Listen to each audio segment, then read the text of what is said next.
Dear students, আসসালামু আলাইকুম। সবাইকে আসাদ এডুকেয়ারে স্বাগতম। আমরা ভিডিওতে আলোচনা করতেছি চলতরিৎ অধ্যায়ের থার্ড পার্ট। আমরা প্রথম এবং দ্বিতীয় পার্টে এর বিভিন্ন থিওরিগুলো নিয়ে কথা বলেছি, বেসিক কনসেপ্ট যেগুলো, এবং আজকে আমরা এটা থার্ড পার্ট আলোচনা করতেছি। এরপরে এই থার্ড পার্ট আলোচনা করলেই আমাদের মূলত চলতরিৎ থেকে যেগুলো থিওরি আসার কথা বা আমাদের বেসিক গুলো জানলে যেহেতু আমাদের কাজে দিবে সেগুলোই আমরা পড়তেছি। এবং এরপরে আমরা এর পরবর্তী ভিডিওগুলোতে আমরা এই চলতরিৎ অধ্যায় সম্পর্কিত যেগুলো ম্যাথ আছে, বিশেষ করে তুল্য রোধ বের করা, তারপরে যদি একটা সার্কিটে অনেকগুলো রোধ দেয়া থাকে তাহলে কোনটার মধ্য দিয়ে কি পরিমাণ কারেন্ট যাবে বা কি পরিমাণ বিভব থাকবে এটা বের করা। তারপরে দেখা যাচ্ছে যে কিছু একটা উদ্দীপক দিয়ে বলল যে এখানে তড়িৎ বিদ্যুৎ বিল কত আসবে বা এটা কত শক্তি ব্যয় হয়েছে, কত ক্ষমতা, এটার তড়িৎ ক্ষমতা কত, এই ম্যাথগুলো আমরা করব। তো আজকের যে ভিডিওটা এইটাতে আমরা থিওরিগুলো নিয়ে কথা বলবো এবং আশা করা যায় এটার মাধ্যমে আমাদের এর বাইরে আর এখান থেকে খুব একটা থিওরি লাগবে না। সুতরাং আমরা যদি আলোচনা শুরু করতে যাই, আমি তোমাদের মনে আছে হয়তো যে আমি গত ভিডিওতে বলেছিলাম যে তাপমাত্রার সাথে রোধের একটা সম্পর্ক আছে। তো আমরা প্রথমেই ওই তাপমাত্রার সাথে একটা রোধের কি সম্পর্ক সেটা নিয়ে কথা বলবো। তো দেখো, আমাদের যে ফার্স্ট আলোচনা তাপমাত্রার সাথে রোধের সম্পর্ক। আমরা জানি যে বিদ্যুৎ প্রবাহ মানেই হচ্ছে ইলেকট্রনের প্রবাহ, অর্থাৎ যদি দুইটা প্রান্ত থাকে, একটা পরিবাহী তারের এ প্রান্ত থেকে বি প্রান্তে, এক প্রান্ত থেকে অন্য প্রান্তে ইলেকট্রনের ফ্লো হবে, এটাই মূলত তড়িৎ প্রবাহ। তো কোনো কারণে যদি ওই পরিবাহী তারের তাপমাত্রা বেড়ে যায় তাহলে কি ঘটে? আমরা জানি যে কোনো পরিবাহের মধ্যে মূলত পরিবাহীটা গঠিতই হয় অণুপরমাণু দিয়ে, অসংখ্য অণুপরমাণু থাকে। তো এখানে যদি কোনো কারণে তাপমাত্রা বেড়ে যায় তাহলে স্বাভাবিক অবস্থায় কি হয় যে অণুগুলোর ছোটাছুটিটা বেড়ে যায়, অর্থাৎ ছোটাছুটি করে, তাদের গতিশক্তি বেড়ে যায়। তো এইরকম যদি ছোটাছুটি বেড়ে যায় বা তাদের গতিবেগটা যদি বেড়ে যায় তাহলে দেখো একটা পর্যায়ে হবে কি যে অণুগুলো নিজেদের মধ্যেই ধাক্কা খাবে, নিজেদের মধ্যে ধাক্কা খেয়ে তাদের চলার পথকে বাধা দেবে। অর্থাৎ আগে যদি এরকম পরিবাহী তারের মধ্যে দিয়ে যদি অণুগুলো এরকম করে যাইতে পারত, পরবর্তীতে সেটা এরকম হয়ে যাচ্ছে, বাধা দিচ্ছে, একটা আরেকটাকে বাধা দিচ্ছে। এ কারণে অণুগুলোর স্বাভাবিক চলাচল বিঘ্ন ঘটে। এখন অণুগুলোর সাধারণ চলাচল বিঘ্ন ঘটেছে মানে এটা হলো যে সেখানে বিদ্যুতের প্রবাহটা কমে গেল, অর্থাৎ রোধের মানটা বেড়ে গেল। এই কারণেই আমরা বলি যে একটা পরিবাহী তারের মধ্যে যদি তাপমাত্রা বেড়ে যায় কোনো কারণে তাহলে সেখানে রোধের পরিমাণটা বেড়ে যায়। এটাই হচ্ছে তাপমাত্রার সাথে রোধের সম্পর্ক। এবং আমাদের যে পরবর্তী টপিকসটা আছে সেটা হচ্ছে সিস্টেম লস।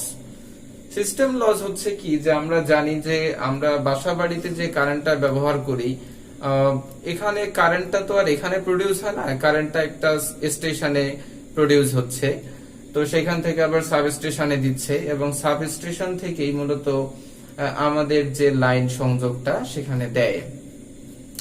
তো দেখো, একটা জায়গা থেকে যখন আরেকটা জায়গায় বা একটা স্টেশন থেকে আমাদের এই বাসা বাড়িতে কারেন্ট আসতে, এটা কিন্তু একটা তারের মাধ্যমে আসে এবং এই তারটা নিশ্চয়ই কোনো পদার্থ দিয়ে তৈরি। তো হয় কি যে একটা জায়গা থেকে যখন আরেকটা জায়গায় আসতেছে তখন কিছু পরিমাণ রোধ ওই তারের মধ্যেই কাজ করে, কারণ তার যে সকল পদার্থ দিয়ে তৈরি সেখানে কি হয় যে নিজেদের মধ্যে একটা রোধ থাকে, কারণ তারের মধ্যে অনেক সময় ভেজাল থাকে। এ কারণে একটা বিশুদ্ধ তার পাওয়া যাবে এর কোনো গ্যারান্টি নাই, সেখানে কিছু রোধ কাজ করে। এই কারণে একটা সাবস্টেশন থেকে আমাদের বাসা বাড়ি পর্যন্ত বিদ্যুৎ আসতে কিছু পরিমাণ অপচয় হয়ে যায়।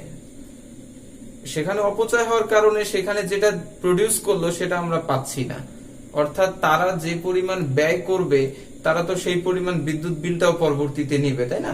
কিন্তু তারা কিন্তু নিতে পারে না, কারণ আমাদের তো সেই পরিমাণ আমরা ব্যবহার করিনি, আমরা ব্যবহার করেছি কম, আমরা পেয়েছিও কম।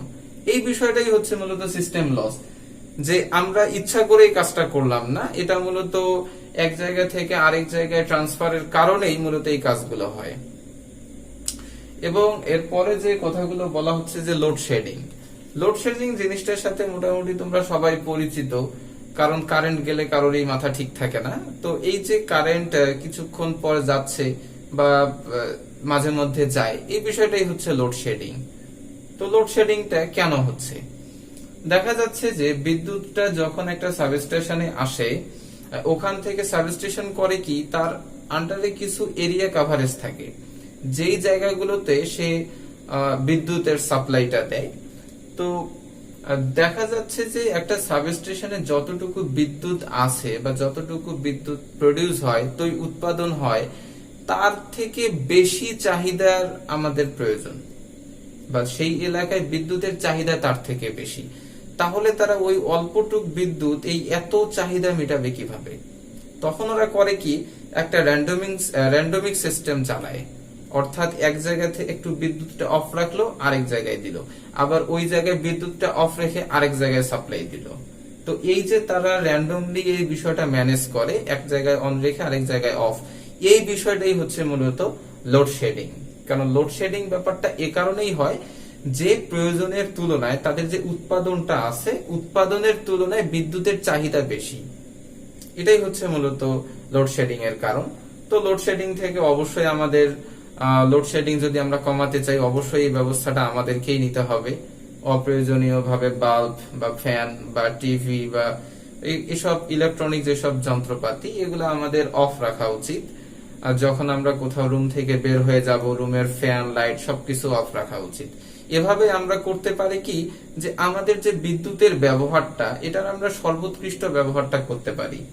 আমরা অকারণে কোনো বিদ্যুৎ যদি ব্যয় না করি, তাহলে মূলত লোডশেডিং এর পরিমাণটা কমে আসবে, কারণ বিদ্যুতের চাহিদাটা সামঞ্জস্যপূর্ণ হওয়ার সম্ভাবনা থাকে। এটাই হচ্ছে লোডশেডিং। আমাদের সবারই উচিত লোডশেডিং থেকে বাঁচা উচিত, এবং লোডশেডিং কিভাবে কমানো যায় সেই ব্যবস্থা মূলত আমাদেরকেই নেওয়া লাগবে। এরপরে যে বিষয়টা আসে তা হচ্ছে বিদ্যুতের নিরাপদ ব্যবহার। অ্যাকচুয়ালি আমরা তো বিদ্যুৎ ব্যবহার করি, তো এখানে নিরাপদ ব্যবহার বলতে কি বোঝায়? তোমরা হয়তো বা জানোই যে বিদ্যুৎ মূলত আমরা যখনই দেখি একটা পরিবাহী তার, এখানে দুইটা তার থাকে। একটা হচ্ছে কি, যে এটা তারের মধ্য দিয়ে মূলত উচ্চ ভোল্টেজ থাকে, আরেকটাতে কোনো ভোল্টেজই থাকে না। এই কারণে যেটাতে উচ্চ ভোল্টেজ থাকে তাকে বলা হচ্ছে লাইভ, আর যেটাতে কোনো ভোল্টেজই নাই তাকে বলা হচ্ছে নিউট্রাল। হ্যাঁ, ওটাতে কোনো ভোল্টেজ নাই। তাহলে দুইটা তার ব্যবহার হচ্ছে কেন? কারণ আমরা যখন সার্কিটের কথা বলেছি, তখন সার্কিটের বিষয়টা ঠিক এরকম ছিল যে একটা তড়িৎ কোষে একটা বিদ্যুৎ প্লাস থেকে মাইনাসের দিকে যাবে, অর্থাৎ সে কিন্তু একমুখী না, যে একদিকে গেছে তো গেছেই, তার আসার কোনো খবর নাই, এমন না। সে যাবে, যাওয়ার পর আবার সে কিছু একটা ঘুরে আবার ওই জায়গাতে ফেরত আসবে। অর্থাৎ এই জায়গায় বিদ্যুতের প্রডিউস হয়েছে, হওয়ার পর যা কিছু আমাদের ব্যবহার হয়েছে, আমাদের বাসা বাড়িতে যত কিছু আমরা ব্যবহার করেছি, সবকিছু মূলত ফেরত চলে আসবে ওই জায়গাতে। তাহলেই কিন্তু এই বিদ্যুতের সংযোগটা ঘটে। তো এখানে হয় কি, যে বিদ্যুতের সংযোগটা বা এই কারেন্টের যে বিষয়টা, এটা মূলত ওই জীবন্ত তার যেটা থাকে বা যেটা হচ্ছে হাই ভোল্টেজের তার, ওইটা দিয়ে মূলত আসে। সেটা আমাদের বাড়িতে যেসব সার্কিট আমরা ব্যবহার করি সেখানে সংযুক্ত থাকে, এবং এইখানে ওই নিউট্রাল তারটাও কানেক্ট থাকে, যে নিউট্রাল তারটা আবার ওই পূর্বের যে জায়গাটাতে তড়িৎ উৎসে আবার ফেরত যেতে পারে। অর্থাৎ বিদ্যুৎটা আসলো, পুরো বাসাতে সাপ্লাই দিয়ে আবার ওই পথে ফেরত গেল। এভাবে পুরো সংযোগটা কাজ করে। তো এই যে সংযোগ কাজ করলো, এখানে যদি কোনো কারণে আমাদের শরীরের যাদের সংস্পর্শে যদি আমরা চলে আসি, এই যে নিউট্রাল তারটা এবং যেটা হাই ভোল্টেজের তার কোনোভাবে যদি শরীরটার সংস্পর্শে চলে আসে, তাহলে হয় কি, যে আমাদের শরীরটা তড়িতাহিত হতে পারে। অর্থাৎ বিষয়টা এরকম যে আমি এক জায়গায় একটা বোর্ড আছে, একটা তার আমি স্পর্শ করছি, কিন্তু আমার শরীরটা আবার মাটির সাথে সংস্পর্শ আছে। আমরা জানি মাটিকে আমরা শূন্য বিভব বলে চিন্তা করি, তো আমি যদি কোনো কারণে একই সাথে ওই তারটা যদি ধরি, হাই ভোল্টেজের তারটি ধরি, তাহলে হবে কি যে বিদ্যুৎ কিন্তু সবসময় হাই থেকে লো এর দিকে যাইতে চায়। তো তখন করবে কি যে ওই তারটা আমাদের শরীরের ভিতর দিয়ে মাটিতে যাওয়ার চেষ্টা করবে, কারণ মাটির বিভব শূন্য আর হাই ভোল্টেজ থেকে লো ভোল্টেজেই যাবে। তো তখন আমাদের শরীরের যে হৃৎপিণ্ডের যে গতি প্রকৃতি, হৃৎপিণ্ড যে চলাচলটা সেটা বেড়ে যায়, এবং সেটা এতই বেড়ে যায় যে মানুষের সেটা সহ্য ক্ষমতার বাইরে চলে আসে, তখন কিন্তু মানুষ মারা যেতে পারে। হ্যাঁ, তো আমাদের কিন্তু বিদ্যুৎটা একটু নিরাপদে ব্যবহার করতে হবে। আমরা ভেজা হাতে কারেন্ট ধরবো না, তারপরে যেখানে সেখানে যদি শর্ট সার্কিট হতে পারে এমন কিছু আমরা করব না। তার যদি কোথাও ছিঁড়ে যায় সেটা অবশ্যই আমাদের প্লাস্টিক সামথিং কিছু দিয়ে সেটা বাঁধতে হবে। দেখবা যে তার কিন্তু কেউ খোলা রাখে না, তারের উপরে প্লাস্টিকের আবরণটা থাকে, এটা আমাদের সব সময় যেন বজায় থাকে সেই চেষ্টা করতে হবে। তাহলে অন্তত মানুষের শরীর সরাসরি তারের সংস্পর্শে আসবে না। এবং অবশ্যই না বুঝে কিন্তু কেউ তোমরা সার্কিটে হাত দিবা না, এটা অবশ্যই অবশ্যই বর্জনীয়, এটাতে অনেক সচেতন থাকতে হয়। এরপরে আসতেছে ফিউজ। ফিউজ জিনিসটা এমন যে আমাদের দেখো, আমি যদি একটা সার্কিটের কথা বলি, একটা সোর্স থেকে বিদ্যুৎ যাচ্ছে, যাওয়ার পর এখানে আমার টিভি আছে, এই টিভিতে আমি কারেন্টের সাপ্লাই দিচ্ছি। তো কোনো কারণে এমন কি হতে পারে না যে কোনো কারণে বিদ্যুতের ভোল্টেজটা বেড়ে গেছে, আবার এমন হতে পারে যে তড়িৎ প্রবাহের যে স্বাভাবিক মান তার থেকে বেশি হয়ে গেছে। তখন হয় কি যে এই যে টিভির তো একটা ধারণ ক্ষমতা আছে, তাই না? তো এর যদি স্বাভাবিকের তুলনায় বেশি হয়ে যায় তখন কিন্তু টিভির যে সার্কিট যে বক্সটা সেটা কিন্তু নষ্ট হয়ে যায়। এই কারণে আমরা অনেক সময় দেখবো যে বজ্রপাত যখন হয় তখন হাই ভোল্টেজ পাওয়া যায়, অনেক সময় আমাদের ঘরের যে ফ্যান বলো বা টিভি বলো বা ফ্রিজ বলো এগুলো কিন্তু নষ্ট হয়ে যায়, কারণ সেখানে স্বাভাবিকের তুলনায় বেশি পরিমাণে তড়িৎ প্রবাহ চলে আসে। তো এই ঘটনাকে যদি আমরা এমন ভাবে সাজাইতে চাই যে যখনই হাই ভোল্টেজ আসলো, প্রয়োজনের তুলনায় উচ্চ তড়িৎ প্রবাহ আসলো, তখন এমন যদি হয় যে সংযোগটা বিচ্ছিন্ন হয়ে গেছে, তাহলে কি দেখো তো এই জিনিসটা, এই যে টিভিটা বা ফ্যানটা, এটা কি একটু সেফ থাকবে না? হ্যাঁ, এটা কিন্তু সংযোগ বিচ্ছিন্ন হওয়ার কারণে এখানে আর গেল না। তো এই সংযোগ বিচ্ছিন্ন করার কাজটাই মূলত করে ফিউজ। ফিউজটা ঠিক এরকম, আমি একটা চিত্র দিয়ে দেব, সেখানে দেখবা ফিউজটা ঠিক এরকম যে যখনই ফিউজের একটা নির্দিষ্ট মান আছে, ধরলাম এটার মান হচ্ছে তোমাদের 5 এম্পিয়ার।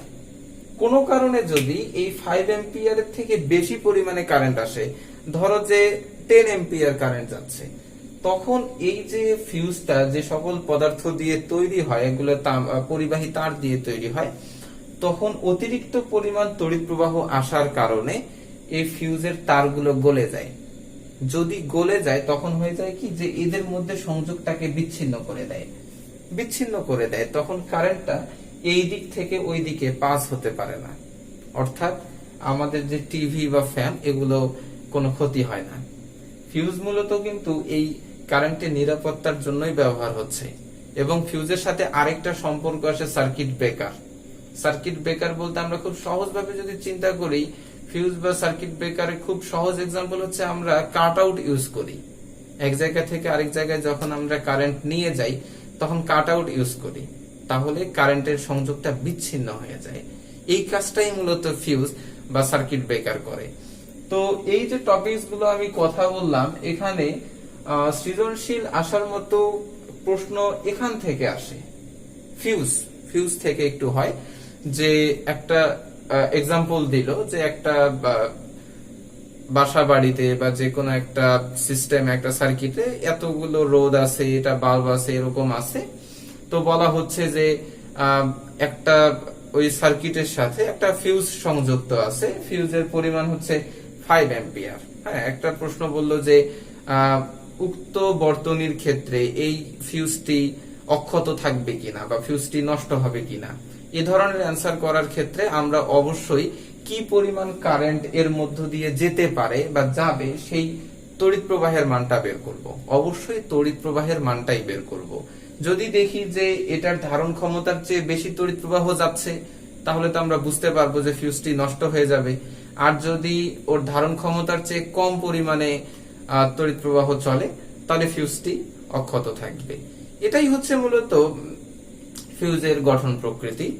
এবং আমরা এই আলোচনার মাধ্যমেই আমাদের এই চলতড়িতের আমরা 3টি পর্বে যে বেসিক কনসেপ্ট গুলো আলোচনা করলাম তার সমাপ্তি টানতে হবে।